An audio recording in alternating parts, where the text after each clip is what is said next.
Good morning guys. বৰষুণ বতৰ চিপচিপকৈ বাহিৰত পৰা ধুনীয়াকৈ বৰষুণ দি আছে আৰু সময় হৈ আছে প্ৰায় 4:30। জল্দি উঠাৰ কাৰণ এটাই হ'ল, আমাৰ যিখন ভাৰ্ণা আছিল সেই ভাৰ্ণাখন আজি ডিল হোৱা চান্স মানে কি হ'ল, ধেমাজিৰ জোনাই ছাইটৰ দাদা এজনে, কিবা সোণোৱাল লিখা দাদা এজনে গুৱাহাটীত থাকে, তো গুৱাহাটীৰ পৰা বুক কৰিছে। অলৰেডি 2 লাখ টকা পে' কৰিয়ে দিলে মানে আমাক, বাকীখিনি আজি কৰিব, তাৰপিছত গাড়ীখন লৈ যাব। তেওঁ আহি আছে গুৱাহাটীৰ পৰা গাড়ীত উঠিলে। তেওঁ ক'লে মানে ঘৰলৈ আহি কেনে গাড়ীখন ল'ম ক'লে। মই ক'লোঁ যে গুৱাহাটীৰ পৰা ডাইৰেক্ট আপুনি যদি মৰাণ গুচি আহে, মৰাণৰ পৰা গাড়ী লৈ ডাইৰেক্ট ঘৰ যাবগৈ পাৰিব। ফাইনেলি সেইটোৱে কৰিলে। এতিয়া পাইছেই তেওঁ মৰাণ। এতিয়া তেওঁ আহিবলৈ গৈছোঁ খোৱাং চাৰিআলি। মই এতিয়া খোৱাং চাৰিআলি ওলাই যাম সেই ভাৰ্ণাখন লৈ। বাদ বাকী আপডেট বুলি ক'বলৈ গ'লে সেইফালে আপোনাৰ এখন আমি ইন'ভা আনি থৈছোঁ, দেখা পাইছে আপোনালোকে সেই ইন'ভাখন। বাকী আৰু আপোনাৰ যোৱাকালি এখন ফিগ' আনিছিলোঁ। ফিগ'খন যোৱাকালি আমি ষ্টৰি লগাইছিলোঁ, বহুত মানুহে কথা পাতি আছে, কনফাৰ্ম বৰ্তমানলৈকে কোনো কৰা নাই। কিন্তু যোৱা ৰাতি আমি নগাঁও যাবলগীয়া হৈ আছিলোঁ এই ফিগ'খন লৈ মেলি। নগাঁও ঢিঙৰ কোনোবা দাদা এজনে মানে গাড়ীখন লোৱা কথা আছিল, মানে বুক কৰিম বুলি কৈছিল। বুক কৰিবলৈ মানে তেওঁ আগতে একবাৰ হয়তো ঠগ খাই থৈছে। কোনোবা মানুহে এডভান্স পইচা লৈ তেওঁক মানে বাইক এখনৰ কাৰণে কিবা ঠগিলে বুলি কৈছে আৰু। তো তেনেকুৱা কৰিব নালাগে। এডভান্স লোৱাৰ পিছত তেনেকুৱা মানে কৰিলে অকণমান দিগদাৰী হৈ যায় কাষ্টমাৰৰ, যিকোনো কাষ্টমাৰে বুলি হওক, মানে জাবানটো জাবান হ'ব লাগে।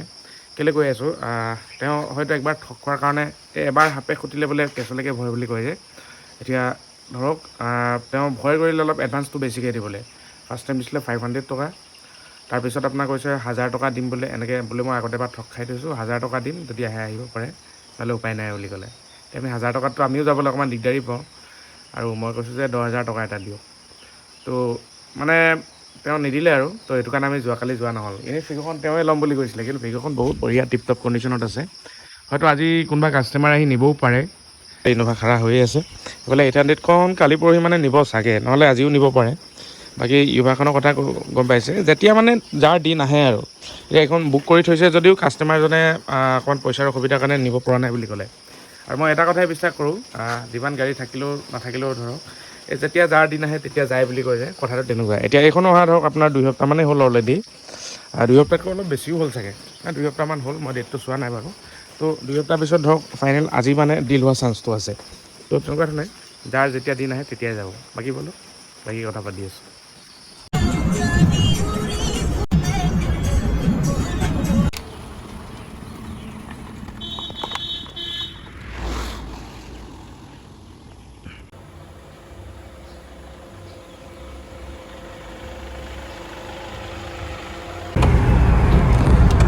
সঁচাকৈ আপোনাৰ ভাৰ্ণাখন গ'ল।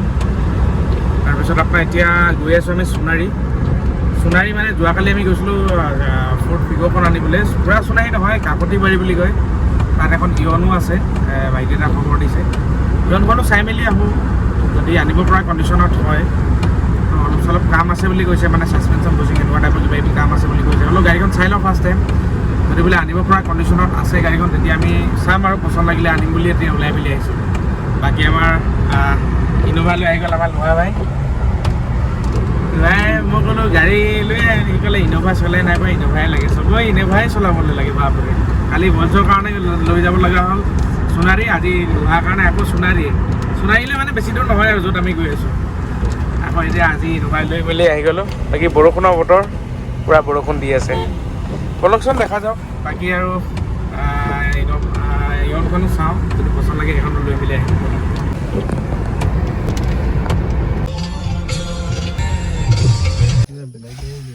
2013 ইয়ন এখন চালোঁ, আপোনাৰ সোণাৰী কাকতিবাৰী বুলি কয়। সেইখনৰ কণ্ডিশ্যন ইমান মানে টপ কণ্ডিশ্যন বুলি ক'ব নোৱাৰি। যিমানখিনি কণ্ডিশ্যন বাইজত মানে দাম নিমিলিলে। আৰু অ'নাৰটো অলপ বেছি হৈ গ'ল। অ'নাৰটো একচুৱেলি মোৰ কাৰণে মেটাৰ নকৰে, ইঞ্জিনৰ কণ্ডিশ্যন ভাল, বাকী বাম্পাৰৰ কাম আছে আৰু AC-ৰ কাম আছে, অলপ ডেণ্ট আছে, তেনেকুৱা কিবা কিবি অলপ কাম আছে আৰু। সেইটো কাৰণে কণ্ডিশ্যন বাইজত দাম নিমিলাৰ কাৰণে এতিয়া আমি ইয়নখন ল'ব নোৱাৰিছোঁ বুলি ক'ব লাগিব আৰু। পিছত কি হয় চাওঁ, দাম এটা দি চাইছোঁ, যদি সেই দামত দিয়ে লাষ্টত লৈ যাম, আৰু নিদিলে আৰু এতিয়া এনেই যাবলৈ বুলিয়ে ওলাইছোঁ। কিন্তু কেছটো কি হ'ল, আৰু আপোনাৰ এই সোণাৰীৰ ফালে আৰু অকণমান এই কি বুলি কয় ভজুত বোলে আৰু 800 এখন আছে 2011 চনৰ। এই 800খনো চাই মেলি যাওঁ আৰু। ব'লকচোন চাই লওঁ সেইখন কি হয়, দেখা যাওক।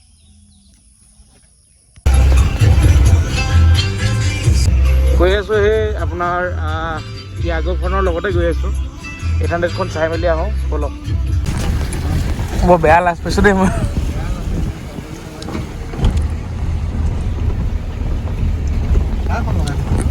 তো গাইজ আপোনাৰ ইয়নখনটো নহ'লে কণ্ডিশ্যন বাইজত দাম নিমিলিলে আৰু 800খন চালোঁ 10 চনৰ বুলি কৈছিলে, কিন্তু 10 চনৰ নহয় 9 চনৰ হয় আৰু তাৰ ম্যাদ অকল 3 মাহ বাকী আছে। ঠিক আছে, 800 AC আছিল, হিৰো 2 নে 3 একো আইডিয়া নাই মোৰ, কিন্তু AC আছিল 2009 চনৰ হয়, 3 মাহ ভেলিডিটি আছিল। আৰু কেছটো কি হৈ গ'ল, সিহঁতকে লাগে ইয়াত 70,000 আৰু টেক্সটো দিব লাগিব 3 মাহ পিছত। ইঞ্চুৰেঞ্চ নাই, পলিউশ্যন আছিল নে নাই নাজানো, ইঞ্চুৰেঞ্চটো খালি নাই, পলিউশ্যনো নাহে ছেকেণ্ডৰ পোৱালি। তাৰ উপৰিও আপোনাৰ গাড়ীখনত অলপ চলপ বুচিঙৰ কাম আছিল আৰু 70,000 লাগেই। চাওক আপোনালোকে নিজেও চিন্তা কৰি চাওক, 70,000ত মই কেনেকৈ গাড়ীখন বিক্ৰী কৰিম। কিন্তু নিবলৈ লৈছিলোঁৱেই, লোহাৰ লগত ভালকৈ ডিছকাছ কৰিলোঁ আৰু দাদা এজনৰ লগত কৰিলোঁ, নাই দিগদাৰী হ'ব পিছত, মই লটকি যাব লাগিব। 70,000ত গাড়ীখন নিলোঁ, 10,000 বা 14,000 টকা ফাইন হ'ব, মানে কি হয় টেক্সটো দিব লাগিব। ঠিক আছে, 10,000 পৰা 14,000 টকাৰ ভিতৰত কিবা এটা হ'ব। ইঞ্চুৰেঞ্চ আছে টোটেল, মানে আপোনাৰ 85+ হৈ যাব গাড়ীখন আমাৰ। আৰু যদি বুচিং চুচিঙৰ কাম কৰোঁ তাত 5,000 টকা 90,000 হ'ব। 90,000 হ'লে আমি 1 লাখ টকাত বিকিব লাগিব 2009 চনত সেইখন গাড়ী। কেতিয়াবা যায়গৈ, কিন্তু বহুত দিন লাগে। তাতে আগফালে অলপ চলপ মানে বেণ্ডটো আছিল, সেইখিনি টাচমেণ্ট কৰিলেতো বিল আৰু হৈ যায়। গোটেই হিচাপটো কৰি চালোঁ, পিছত নাই বোলো মই লটকিব লাগিব, তো পিছত ননাটোৱে ডিচাইড কৰিলোঁ। বাকীনো কি হ'ব আৰু এতিয়া ঘৰে যাব লাগিব। ৰাতিপুৱাই এইখন দি মেলি এখন নিবলৈ আহিলোঁ আৰু এতিয়া আমি দৌৰা দৌৰিকৈ গৈ আছোঁ মানে বেছিও দৌৰা নাই নেকি পোৱালি, অলপ চলপ দৌৰিছোঁ। আৰু ঘৰলৈ মানে ডিমৌৰ দাদা এজনে ফিগৰখন চাবলৈ আহিম বুলি কৈ আছে, তাকে দেখা যাওক, ফিগৰখনো চাবলৈ আহিছে, আপডেট দি আছোঁ আৰু বলক। বাকী দিনটোত আৰু কি কৰি আছোঁ চাই যাওক।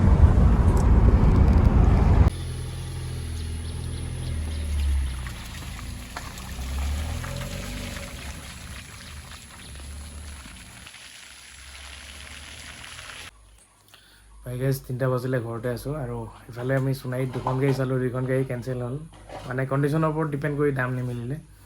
তাৰোপৰি আপোনাৰ মৰ্ণিঙত গ'ল আপোনাৰ ভাৰ্নাখন, এতিয়া আপোনাৰ পিছবেলা গ'ল এই অকণমান আগত গৈছে আপোনাৰ ফিগৰখন।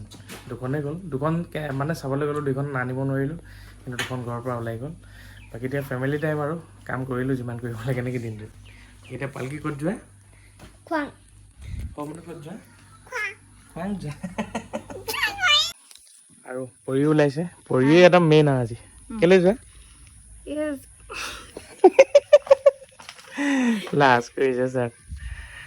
পৰিয়ে ক'লে মানে কি হয়, ছোৱালী বোলে ডাঙৰ হৈছে, বোলে সৰু পুলিয়ে যে বনাই থওঁ বুলি কৈ আছে আৰু বোলো হ'ব দিয়ক ব'লক, ফেমিলি টাইম নেকি। বাকী এতিয়া খোৱাং যাওঁ, আমি 4টাই যাম, ইন'ভা লৈ যাম। ইন'ভা পূৰা চলাই আছোঁ, যোৱাকালি চলালোঁ আপোনাৰ সোণাৰী গ'লোঁ, আজিও ঠিক সেই সোণাৰীপুৰ গ'লোঁ, তাৰপিছত এতিয়া আকৌ ইন'ভাই লৈ চলাই থাকিম আৰু। ভিতৰত দীঘলীয়া নকৰোঁ দিয়ক, ইমানখিনি এণ্ডিং কৰি দিছোঁ। আপোনালোকে চাই কেনে পালে জনাব, আৰু নেক্সট কি গাড়ী আহে আপডেট দি থাকিম। আজি হয়তো আহিব পাৰে, নাহিব পাৰে, অহাকালিৰ পৰা আকৌ ফিল্ডত নামিব লাগিব আৰু। আজিও কাম বহুতখিনি কৰিলোঁ দিয়ক, 2খন গাড়ী দিলোঁ, 2খন গাড়ী আনিব নোৱাৰিলোঁ, কেঞ্চেল হ'ল বাৰু। আৰু ইমানলৈকে চোৱাৰ কাৰণে ভিডিঅ'টো আপোনালোকক বহুত বেছি ধন্যবাদ। নেক্সট ভিডিঅ'ত আপোনালোকক পাইছোঁ, bye bye, see you, love you all, bye bye guys.